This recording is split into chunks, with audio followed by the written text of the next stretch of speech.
El viento del amanecer soplaba con suavidad sobre los campos de la región, levantando un polvo dorado que parecía flotar en el aire como si no tuviera prisa por caer.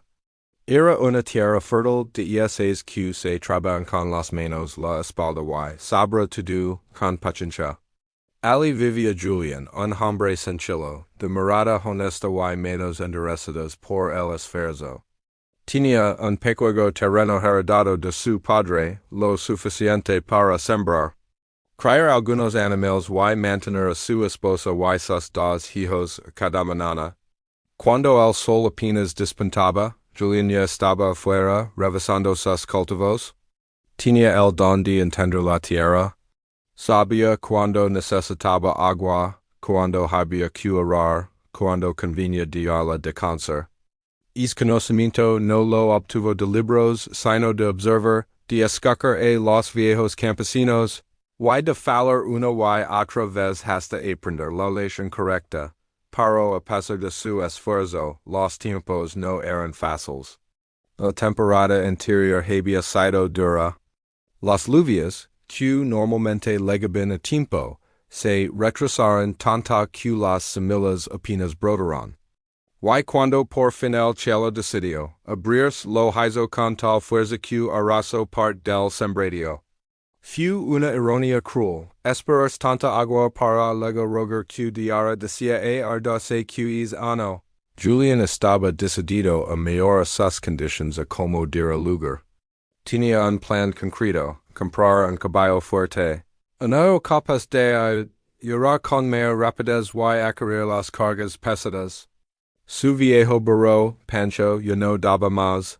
Era un campesino fiel, pero los ecos lo habían alcanzado. A veces parecía que avanzaba movido únicamente por el carrico que le tenía a Julián, y no por fuerzas reales con un caballo nuevo. Julián podría sembrar más y con suerte también cosecar más. Tal vez así podría ahorrar lo suficiente para reparar el techo. Pagar las cuentas atrasadas y devolver a su esposa la tranquilidad que tanto necesitaba.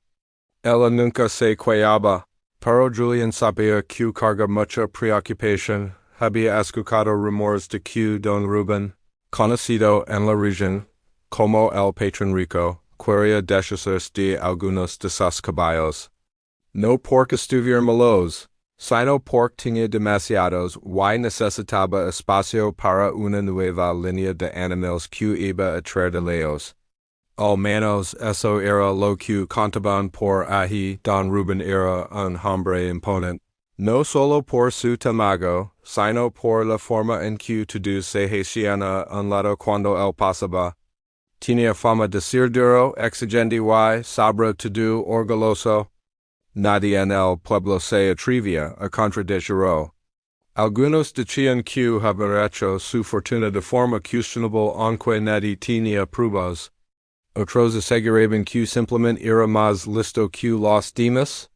Lo cierto es que era poderoso, y lo sabía. Julián se preparó mentalmente para hablar con él. No era fácil acercarse a alguien con tanta reputación, pero la necesidad obliga al valiente. Un sábado por la mañana, después de desayunar un poco de pan con café, se puso su mejor camisa, que aunque vieja, estaba limpia y bien planchada. Se despidió de su esposa, quien lo miró con un gesto de preocupación mezclado con esperanza, y tomó el camino hacia la hacienda del patrón. El trayecto era largo, casi 2 horas a pie.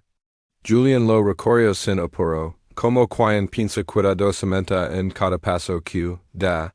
Se repitió a sí mismo las frases con las que pediría un buen precio. No quería parecer desesperado, pero tampoco podía hallarse el lujo de pagar mucho. Sabía que estaba caminando hacia una negociación desigual, cuando llegó a la entrada de la hacienda, un enorme portón de madera talada. Dos guardias lo miraron de arriba abajo. ¿Qué buscas? Preguntó uno, con voz seria. Vengo a hablar con don Rubén. Mi dijeron que quiere vender caballos, yo necesito uno los guardias se miraron entre ellos. Uno de ellos soltó una pequeña sonrisa irónica, pero aún hace lo dejaron pasar. Mientras avanzaba por el largo camino que conduce a la casa principal, Julián no pudo evitar sentir un nudo en el estómago. La hacienda era enorme, como un pequeño. Parecía que cada árbol, cada piedra, había sido colocado allí para recordar a los visitantes lo insignificantes que eran en comparación con el dune o del liger. Encontró a Don Rubén sentado en una terraza, tomando algo que parecía whisky, a pesar de que no era en el mediodía. Su mirada era fría, calculadora, la de un hombre acostumbrado a obtener lo que quiera. Mi dijeron que querías verme, dio Don Rubén. Sin levantarse, sí, patrón, respondió Julián inclinando ligeramente la cabeza. Sup que está vendiendo caballos, y estoy interesado en comprar. Uno, para que lo quieres. Para trabalhar mi parcela, señor.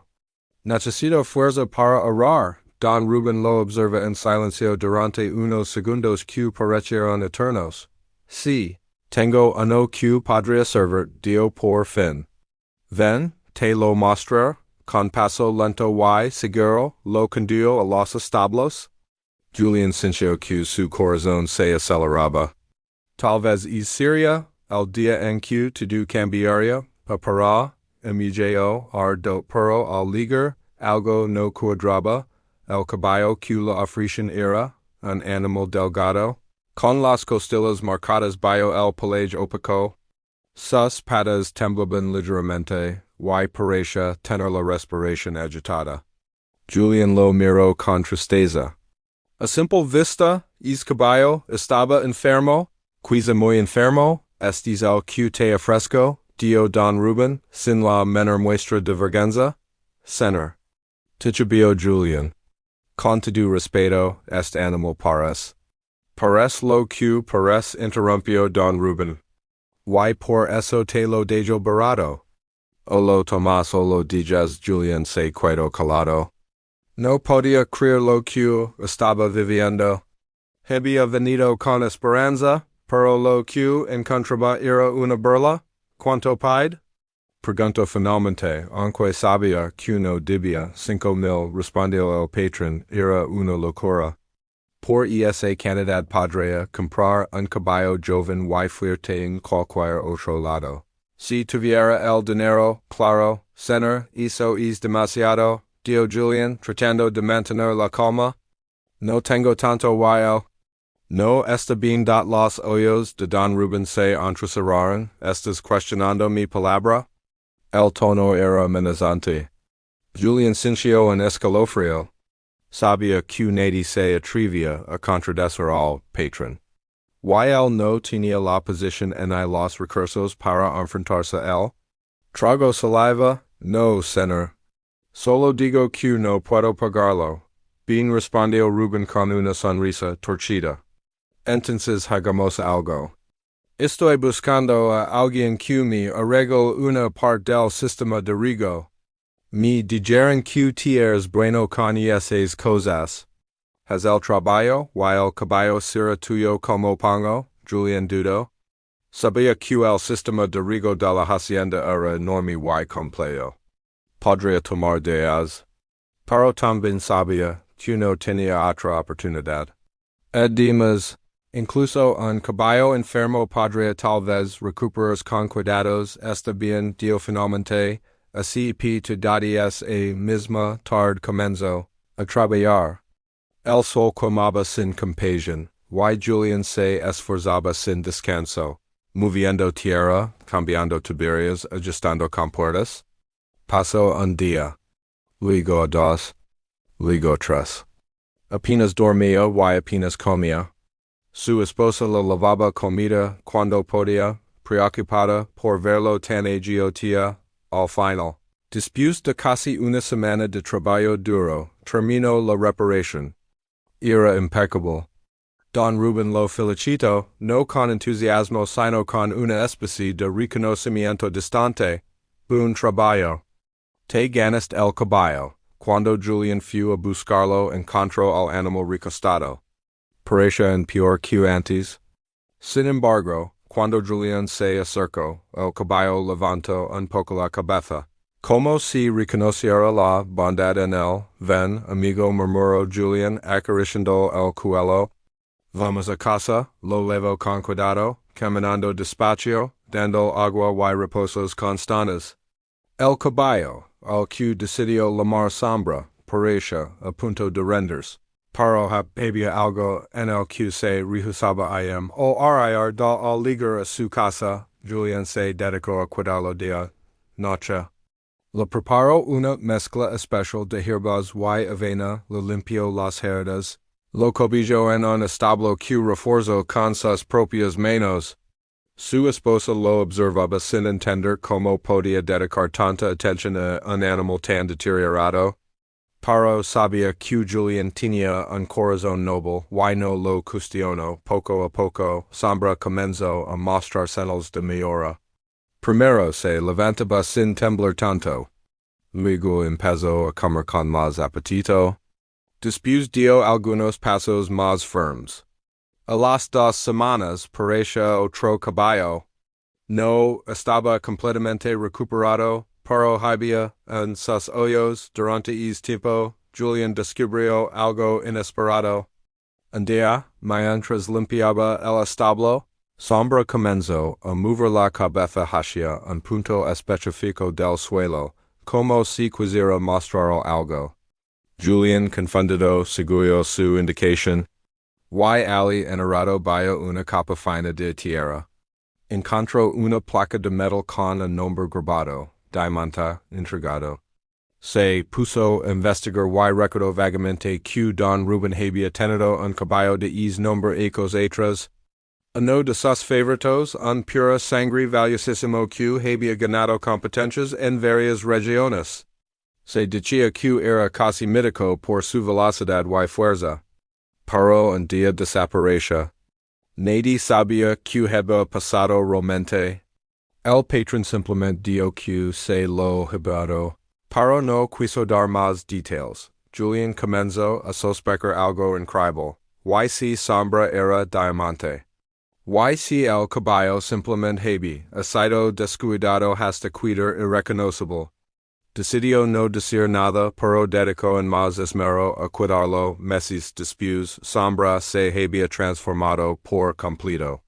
Era fuerte, elegante, imponente. Su pelaje brillaba, sus músculos estaban definidos, y su energía era impresionante.